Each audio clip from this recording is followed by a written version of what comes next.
आपको आतंकवाद नजर आ रहा है कि हमास ने इजराइल पे हमला कर दिया, मुझे आतंकवादियों को ख़त्म करना। अरे पहले अपने घर के अंदर जो आतंक की बात कर रहा उसको ख़त्म करो ना, फिर देश विदेश की बात करना, फिर पाकिस्तान की बात करना, फिर चाइना की बात करना। दोगला बातें करना ये शोभा नहीं देता। सबका साथ, सबका विकास की बात किया था, सबका साथ जरूर लिया, लेकिन विकास उन्होंने 129 कंपनियों को किया और हम तमाम जनता को जनता के लिए ही किया ना। जनता के लिए कहाँ किया? हाँ। कहाँ किया? जनता को हमें 15 लाख मिल गया, हमें जो है हमें 2 करोड़ रोजगार मिल गया, हमें जो है नोटबंदी से कोई फायदा हो गया, हमारा जो है स्वास्थ्य ठीक हो गया और हमारे पढ़े लिखे लोगों को रोजगार मिला। उन्होंने कहा अच्छा आप BA MA कर रखा है, आप जाओ पकौड़ा बेचो। अभी जाइए, हमारे बहुत सारे नौजवान जो है चटनी लेके पकौड़े बेच रहे हैं, कोई पान बेच रहा है, कोई ठेला चला रहा है, कोई ऑटो चला रहा है। तो आप यही चाहते हैं और देश का कहते हैं विकास हो रहा है। राम जी सिया जी से कह गए थे कि ऐसा कलयुग आएगा, हंस चुनेगा दाना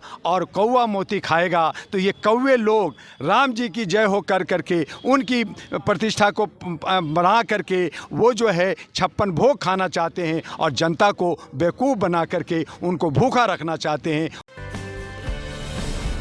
नमस्कार, मैं शिखा, आप सभी का स्वागत है PRB न्यूज़ में। मेरे साथ अभी डॉक्टर दुआ जी मौजूद हैं, ह्यूमन राइट्स के ऑफिसर हैं, ये प्रेसिडेंट हैं। इनसे बातचीत करेंगे कि क्या किस तरीके से देख रहे हैं जो पोस्टर वार जो छिड़ा हुआ है जिसमें राहुल गांधी को जो है रावण बता दिया गया है, आप इस चीज़ को किस तरीके से देख रहे हैं?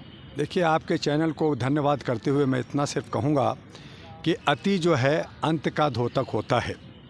आज जिस तरह से हमने विश्वास किया था बीजेपी सरकार पे कि हमारा कुछ न कुछ कल्याण होगा, युवाओं को कल्याण होगा। हमारे आज कांग्रेस के हेडक्वार्टर में हूँ, यहाँ इसी राहुल गांधी को पप्पू कहा गया, आज उनको रावण से नवाजा जा रहा। तो रावण को आपको पता होना चाहिए कि बहुत ही विद्वान व्यक्ति, बहुत बलशाली व्यक्ति थे और अगर वो चाहते तो बहुत कुछ बदलाव हो सकता था। लेकिन आज जो हालात है कि आज हमारे देश के अंदर बेरोज़गारी बढ़ी है, हमारे के यहाँ जो है जात पात का, धर्म का जो है ये चश्मा चढ़ा कर करके ये जो नफ़रत की राजनीति बढ़ाई गई है उससे बाहर निकल करके ये जो भारत गणराज्य है, जो ये हमारा लोकतंत्र है, इसकी खूबसूरती को कलंकित किया है। और ये कह रहे हैं, खुद को कह रहे हैं कि राम जी सिया जी से कह गए थे कि ऐसा कलयुग आएगा, हंस चुनेगा दाना तुनगा और कौवा मोती खाएगा। तो ये कौवे लोग राम जी की जय हो कर करके उनकी प्रतिष्ठा को बढ़ा करके वो जो है 56 भोग खाना चाहते हैं और जनता को बेवकूफ़ बना करके उनको भूखा रखना चाहते हैं, उनको अशिक्षित रखना चाहते हैं, उनको जो है स्वास्थ्य में ख़त्म कर देना चाहते हैं। और यही वजह है कि आज ज़रूरत आन पड़ी है कि बीजेपी को हराना चाहिए और हमारे दूसरे जो विकल्प बन रहा है, चाहे वो इंडिया का हो या इंडिया से बाहर हो, उनको आना चाहिए ताकि हमारे नए नौजवान, नए महिलाएँ, नए जो है चेहरे आकर के देश का जो सेवा करना चाहते हैं वो सही तरह से। आपने भूख की बात कही और महिला की बात कही। आज भाजपा की ही सरकार में महिलाओं को आरक्षण जो है, आरक्षण बिल जो है। जर्नलिस्ट महोदय, आपसे मैं सवाल पूछता हूं कि महिला आपने विधेयक पास कराया, ठीक है, 27 साल पुरानी थी, कांग्रेस के वक्त का देन था, आपने पास कराया, फिर क्यों कहा कि इम्प्लीमेंट 2029 में होगा? यानी कि आप 2024 जीतना चाहते, 2029 जीतना चाहते। एक तो अलग बात हो गया कि आप 2 सरकार चाहते हैं और साथ में आप 23% का आरक्षण देते हैं, जिसमें OBC को नहीं देते हैं, आप SC को नहीं देते हैं।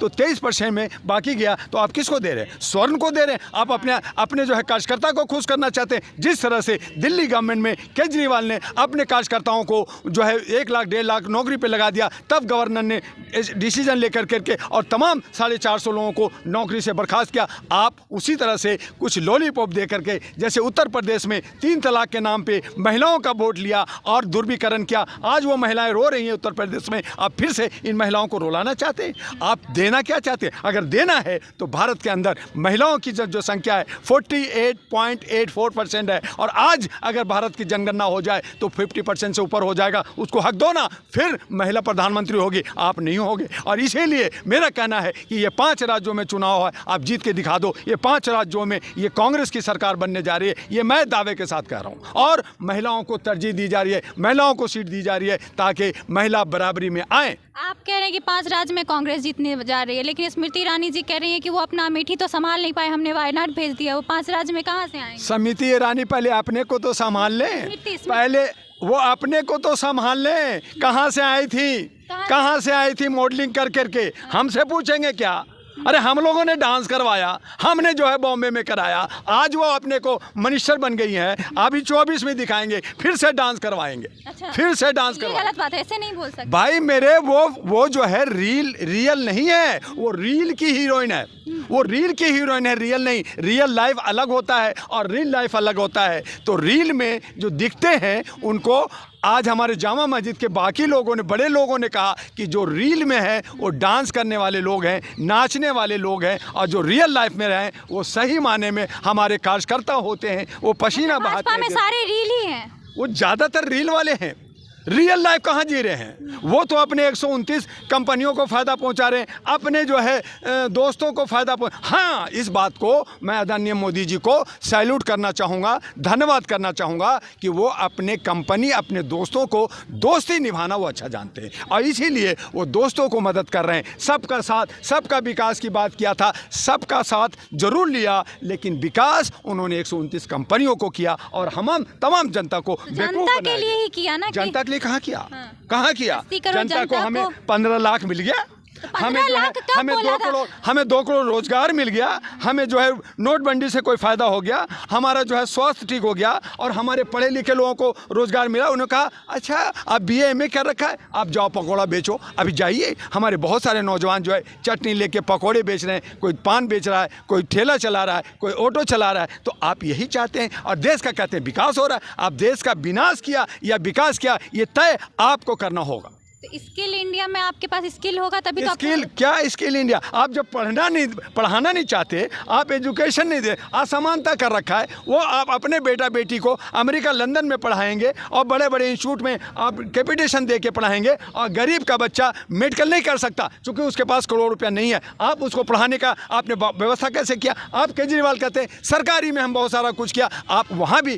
कहाँ मदद कर रहे हैं? किसको मदद कर रहे हैं? अगर 1 2 4 आ गया तो कहते हैं एक ऑटो वाला एक नेता जा रहे हैं जेल में, तो जाएंगे। जब भ्रष्टाचार करेंगे, चाहे वो आम आदमी पार्टी का हो, चाहे वो जो कोई भी पार्टी का हो, भ्रष्टाचारी चाहे वो किसी भी पार्टी का हो, भाजपा अच्छा उसे कर जाना रही है चाहिए। ना? क्या कर रहे हैं? ED उनके 123 बाबाओं पर बलात्कार का केस है, उनके तमाम 80% से ज़्यादा जो सब पे केस है, क्रिमिनल केस है, आप उनको बचा रहे हो। ब्रिजभूषण को जब महिलाओं ने ओलंपिक का काम किया तो आपने उसको क्यों बचाया? आपने, आपका बंदा जब पार्लियामेंट के अंदर कहता है ये आतंकवादी है, ये कटुआ है, ये है, तो आप उसको प्रमोशन दे करके राजस्थान में टोंक में आप उसको जो है भागीदारी बना देते हो, और बाकी को नहीं। अगर यही कोई दूसरा कहा होता तो उसको आज फांसी चढ़ा दिया जाता। तो आप दानिश अली की बात करें तो दानिश अली रो रहे थे, उन्होंने मतलब रोना शोभा देता है उनको। भाई सवाल दानिश अली का नहीं है, सवाल ये है कि पार्लियामेंट एक जो है शुद्ध मंदिर कहलाता है, जहाँ से दशा दिशा भारत को दिया जाता है, और वहाँ से एक सांसद या अशब्द व्यवहार करता है, गाली देता है, और उसको जो है प्रमोशन दी जाती है और बाकी को डिमोशन दी जाती है। तो ये सिर्फ दानिश अली का नहीं, बल्कि हमारे मूल निवासी, हमारे बहुसंख्यक, हमारे मुस्लिम कम्युनिटी, हमारे OBC के सबके मुँह पे तमाचा मारा जा रहा है। और आप फिर कहते हैं मैं आतंकवाद को ख़त्म कर दूंगा। आज आपको आतंकवाद नज़र आ रहा है कि हमास ने इजराइल पे हमला कर दिया, मुझे आतंकवादियों को ख़त्म करना। अरे पहले अपने घर के अंदर जो आतंक की बात कर रहा उसको ख़त्म करो ना, फिर देश विदेश की बात करना, फिर पाकिस्तान की बात करना, फिर चाइना की बात करना, दोगला बातें करना, ये शोभा नहीं देता लोकतंत्र के अंदर। लोकतंत्र की हत्या है, और हम तमाम लोग बेवकूफ़ बन करके इनके पीछे अंधभक्त, गोदी भक्त, और मीडिया को भी इन्होंने खरीद रखा है। जो मीडिया इनके हिस्से में नहीं बोलता उनको अरेस्ट कर रहे हैं। ये क्या यही लोकतंत्र है? कांग्रेस भी तो कई सारे मीडिया लोग, अगर देखिए कांग्रेस बहुत पुरानी पार्टी है, और कांग्रेस की नहीं बल्कि हमें कहा, हम लोग यही काम रहे कि जो गलत तत्व हैं उनको बाहर किया जाए। जो भी देखिए बहिष्कार इसलिए किया कि वो जो है गोदी मीडिया में बैठे, उनसे कहा गया बहिष्कार करके कि आप निस्वार्थ हो करके सही दशा दिशा दीजिए, जो सच है वो सच बोलिए, आप जो है किसी एक के पक्ष में नहीं जाइए, ये कांग्रेस ने कहा। लेकिन आप तो बदले की भावना कर रहे हो, आप आप जेल भेज रहे हो बेवजह अरेस्ट करके भेज रहे हो। आप मीडिया को जीना नहीं देना चाहते हो और दूसरी तरफ कहते हो कि हम सोशल मीडिया को पैकेज देंगे। और आप खरीदने की बात कर रहे हो। सोशल मीडिया नहीं बिकेगी। सोशल मीडिया को डॉक्टर दुआ ने कहा है कि इनको हम मान्यता दिलाएंगे, इनका हक दिलाएंगे, बस सही रास्ते पे टिके रहें, हम इनको आगे बढ़ाएंगे जहाँ कहीं भी ज़रूरत हो। मैं बार बार कहा कि सोशल मीडिया का संरक्षण डॉक्टर दुआ के हाथ से होगा। तो क्या लग रहा है 2024 में राहुल गांधी? जर्नलिस्ट महोदया, 2024 की दंगल बहुत दिलचस्प होना है।